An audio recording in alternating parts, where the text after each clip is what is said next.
എല്ലാവർക്കും നമസ്കാരം. എൻ്റെ യൂട്യൂബ് ചാനലിലേക്ക് എല്ലാവർക്കും സ്വാഗതം.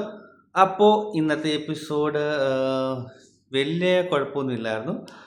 അതായത് നോമിനേഷൻ, അതായത് ഫസ്റ്റിൽ വന്നേക്കുന്നത് നോമിനേഷൻ്റെ കാര്യങ്ങളായിരുന്നു. നോമിനേഷനിൽ പക്ഷേ ഈ ആഴ്ച എല്ലാവരും നോമിനേഷനിലുണ്ട് കേട്ടോ. കൂടാതെ ഏറ്റവും കൂടുതൽ നോമിനേഷൻ ഇത്രയും ദിവസത്തിനുള്ളിൽ ഏറ്റവും കൂടുതൽ നോമിനേഷൻ വന്നിരിക്കുന്നത് നെവിനും അനുമോളുമാണ്. 8 തവണ അവർ നോമിനേഷനിൽ വന്നിട്ടുണ്ട്. ഏറ്റവും കുറവ് അനീഷ് വന്നിരിക്കുന്നത് 5 തവണയാണ്. അപ്പോൾ ഇവർക്കെല്ലാം സമ്മാനമായിട്ട് കിട്ടിയിട്ടുണ്ടായിരുന്നു. അവർ സ്പീക്ക് ചെയ്യാൻ വേണ്ടി പറയുന്നുണ്ട്, അവർ സ്പീക്ക് ചെയ്യുന്നുണ്ട്. സമ്മാനം അനീഷിന് 5 ലിറ്റർ പാലും നെവിനും അനുമോക്കും കിട്ടിയത് 25 മുട്ടയാണ് സമ്മാനമായിട്ട് കിട്ടിയത് കേട്ടോ. പക്ഷേ അവരെല്ലാം ഇത്രയൊക്കെ നിന്നിട്ടും അവരെല്ലാം സേവായിട്ട് വന്നിട്ടുണ്ടായിരുന്നു. അതുപോലെ തന്നെ ഇന്ന് തന്നെ പണ ടാസ്ക് ഉണ്ടായിരുന്നു. മണി ടാസ്ക് എല്ലാവരും വിചാരിച്ചിരുന്ന മണി ടാസ്കിൽ അവർ പൈസ എടുത്ത് നെവിനും അതിലേക്കൊക്കെ പ്ലാൻ ഉണ്ടായിരുന്നു മണി എടുത്തുകൊണ്ട് പോകണമെന്ന് വിചാരിച്ചിട്ട്. പക്ഷേ അതെല്ലാം ബിഗ് ബോസ് ഫ്ലോപ്പ് ആക്കി കളഞ്ഞിട്ടുണ്ട്. ഇതിപ്പോൾ അതിൽ വന്നിരിക്കുന്നത് 10,000 രൂപ ഇട്ട് കൊടുക്കും. അതിൽ നിന്ന് ആദ്യത്തെ 10,000 രൂപയുടെ ടാസ്ക്കാണ്. എല്ലാവർക്കും 10,000 അതിൽ നിന്ന് എല്ലാവർക്കും പൈസ എടുക്കാം. ഇങ്ങനെ ആകാശത്തുനിന്ന് പൈസ ഇങ്ങനെ വീഴും, ആ സൈഡിൽ കൂടെ ഒക്കെ വീഴുമ്പോൾ അതിൽ നിന്ന് പൈസ എടുക്കുക. എല്ലാവർക്കും കുറേശ്ശെ പൈസ. അതിനകത്തൊന്നും നിവിന് പറഞ്ഞിട്ടുണ്ടായിരുന്നു നിവിന് പൈസ എടുക്കാൻ പറ്റത്തില്ലെന്ന് തന്നെ പറഞ്ഞിട്ടുണ്ടായിരുന്നു. പക്ഷേ നിവിൻ അതിൻ്റെ ഇടയിൽ കാണിക്കുന്നുണ്ടായിരുന്നു. നിവിൻ പഴയ പോലെ ഡ്രാമയൊക്കെ കാണിച്ച് തുടങ്ങിയിട്ടുണ്ട്, അരുത്തിയൊക്കെ വന്ന് തുടങ്ങിയിട്ടുണ്ട്. എന്തായാലും അതിൽ പലർക്കും ഇതും കിട്ടിയിട്ടുണ്ട്. അതിൻ്റെ ഇടയിൽ റേഷൻ വന്നിട്ടുണ്ടായിരുന്നു. അപ്പോൾ റേഷൻ എടുക്കാൻ പോയവർക്ക് അതിൽ നിന്ന് നെവിൻ ഒരു 15,000 രൂപ കിട്ടിയിട്ടുണ്ടായിരുന്നു. അതെന്തായാലും നിവിൻ എടുക്കാൻ പറ്റത്തില്ല. നിവിൻ അത് അക്ബറിന് കൊടുത്തു കേട്ടോ.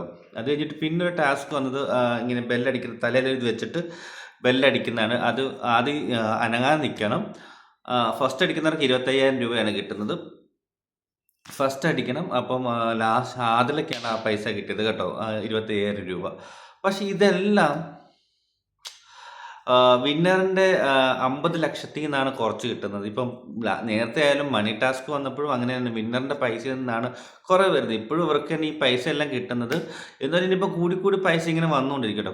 വിന്നറിന് എന്തോരം ഒരു 10 ലക്ഷമെങ്കിലും മിനിമം അങ്ങനെ വരും. വിന്നറിൻ്റെ പൈസ എന്നാണ് കുറവ് വരുന്നത്. അപ്പോൾ വിന്നറിന് 50 ലക്ഷം ആണെങ്കിൽ ടാക്സ് എല്ലാം കൂടെ കഴിഞ്ഞൊരു 32 ലക്ഷം കിട്ടും. അതിൽ നിന്ന് ഒരു 10 ലക്ഷം കൂടെ പോയാൽ എത്ര കിട്ടുക? അപ്പം വിന്നറാകുന്നതും എല്ലാം ഒരുപോലെ തന്നെയാണെന്ന് എനിക്ക് പറയുന്നത്. അപ്പം എനിക്കതിനോട് അത്ര വലിയ താല്പര്യം. നിങ്ങൾക്ക് ഇവർക്ക് പൈസ കൊടുക്കുന്നുണ്ട്, വിന്നറിൻ്റെ പൈസ. വിന്നറിന് വേണ്ടിയിട്ട് 50 ലക്ഷം, ഫസ്റ്റ് വിന്നർക്ക് 50 ലക്ഷം എന്ന് പറഞ്ഞൊരു ഇതുണ്ടായിട്ട് അതിൽ നിന്ന് ഊറ്റി പിഴിഞ്ഞിട്ട് മറ്റുള്ളവർക്ക് കൊടുക്കുന്നത് ശരിയായിട്ടുള്ള നടപടിയാണെന്ന് എനിക്ക് തോന്നുന്നില്ല. എൻ്റെ പേഴ്സണലായിട്ട് എനിക്ക് ഇഷ്ടപ്പെടുന്നില്ല അത്. കാരണം ഫസ്റ്റ് വിന്നറിന് 50 ലക്ഷം പറഞ്ഞിട്ടുണ്ട്. അപ്പോൾ അതിൽ നിന്നൊരു വാക്ക് മാറ്റിയിട്ട് ഇവർ മറ്റുള്ളവർക്ക് അതിൽ നിന്ന് വീതം വെച്ച് കൊടുക്കുന്നതിനോട് എനിക്ക് അത്ര യോജിക്കാൻ പറ്റുന്നില്ല. കാരണം 50 ലക്ഷം ടാക്സ് കഴിഞ്ഞ് 30, അതിൽ നിന്ന് 10 ലക്ഷം അല്ലെങ്കിൽ 20 ലക്ഷമാകാം, മാക്സിമം 20 ലക്ഷം. പിന്നെ വിന്നർക്ക് എത്ര ഉണ്ട്? ഈ അല്ലാതെ എടുക്കുന്നവർക്ക് 20 ലക്ഷം കൊടുത്തു കഴിഞ്ഞാൽ ബാക്കി വിന്നർക്ക് എത്ര ഉണ്ട്? കൂടി വന്ന എത്ര? 10 ലക്ഷം. അതാണ് വിന്നറെക്കാട്ടി കൂടുതൽ പൈസ ഇവർക്ക് കിട്ടും അല്ലേ? എനിക്ക് പക്ഷേ അതിനോട് വലിയ താല്പര്യമൊന്നുമില്ല.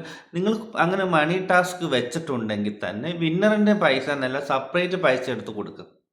അവർ കൂടുതൽ 5 ലക്ഷം മതി, കൂടുതലൊന്നും വേണ്ട.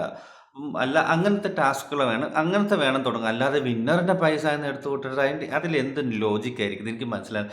നമ്മളൊരു കോമ്പറ്റീഷൻ വെക്കുക, അതിൽ ഫസ്റ്റ് വിന്നർക്ക് 50 ലക്ഷം എന്ന് പറഞ്ഞിട്ട് അതിനകത്ത് ബാക്കിയുള്ള കണ്ടസ്റ്റൻസിനും ആ പൈസ എടുത്ത് പൈസ കൊടുക്കുകയെന്ന് വെച്ചാൽ അത് ശരിയായിട്ടുള്ളത് കാര്യമല്ല. അപ്പോൾ അതൊരു വിന്നറിന് ഒരു ഇതിനായിട്ടുള്ള വരും. അത് കൂടാതെ തന്നെ എന്തെന്ന് പറയുന്നത്, ടാസ്കുകൾ ഇതുപോലെ പൈസ അവർക്ക് അല്ലാതെ തന്നെ കിട്ടുന്നുണ്ട്. വിന്നറിൻ്റെ പൈസ തന്നെ എടുത്ത് കൊടുക്കേണ്ട ആവശ്യമില്ലല്ലോ. പല ടാസ്കുകളുണ്ട്, അതിൽ നിന്ന് പൈസ എടുക്കുന്ന രീതിയിൽ ആക്കാം അവർക്ക്.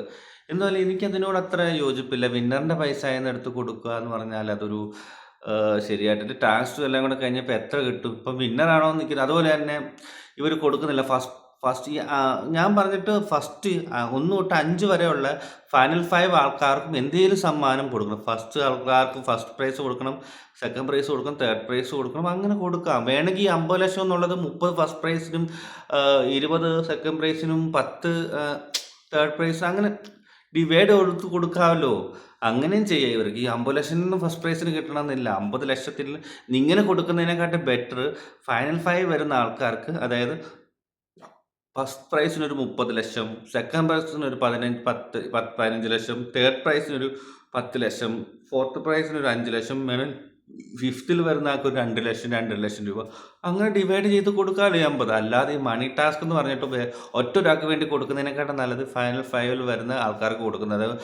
ഇതിൻ്റെ ഒരു പ്രത്യേക ഒരു നെഗറ്റീവ് എന്ന് പറയുന്നത് ഈ 2 കാര്യങ്ങൾ. ഒന്ന്, ഈ മണി ബാക്ക് കൊടുത്തിട്ട് ആ പൈസ ഒന്ന് പകുതി കൊടുക്കും. സെക്കൻഡ്, ഇതിൽ വരുന്ന ബാക്കി 4 പേർക്കും അത് അറ്റ്ലീസ്റ്റ് 3 പേർക്ക് പോലും ഒരു പ്രൈസ് മണി, അല്ലെങ്കിൽ അറ്റ്ലീസ്റ്റ് സെക്കൻഡ് വരുന്ന ആൾക്ക് പോലും ഒരു ഗിഫ്റ്റോ ഒരു മണി പ്രൈസ് ഒന്നും കൊടുക്കുന്നില്ല. പക്ഷെ അതിന് ഇങ്ങനെ കാണിക്കുന്നതിനെക്കാട്ടും നല്ലത് 5 ഫൈനൽ 5 വരുന്ന 5 പേർക്കും അങ്ങനെ ഈ പൈസ ഡിവൈഡ് ചെയ്ത് കൊടുക്കേണ്ടതെന്നായിട്ടാണ് എനിക്ക് പറയാനുള്ളത്. എനിക്കിത് കണ്ടിട്ട് എനിക്കൊരു അത്ര ഇത് എല്ലാ വർഷവും വരുന്ന സമയമാണ് മണി ടാസ്ക്. പക്ഷെ അന്ന് തൊട്ട് ഞാൻ ആദ്യമായിട്ടാണ് ചാനൽ തുടങ്ങി. അപ്പോൾ അന്ന് തൊട്ട് എനിക്ക് എൻ്റെ മനസ്സിൽ ഇങ്ങനെ പറയണമെന്നുണ്ട്. ഞാനിതിങ്ങനെ വരാൻ വേണ്ടി വെയിറ്റ് ചെയ്യായിരുന്നു കേട്ടോ.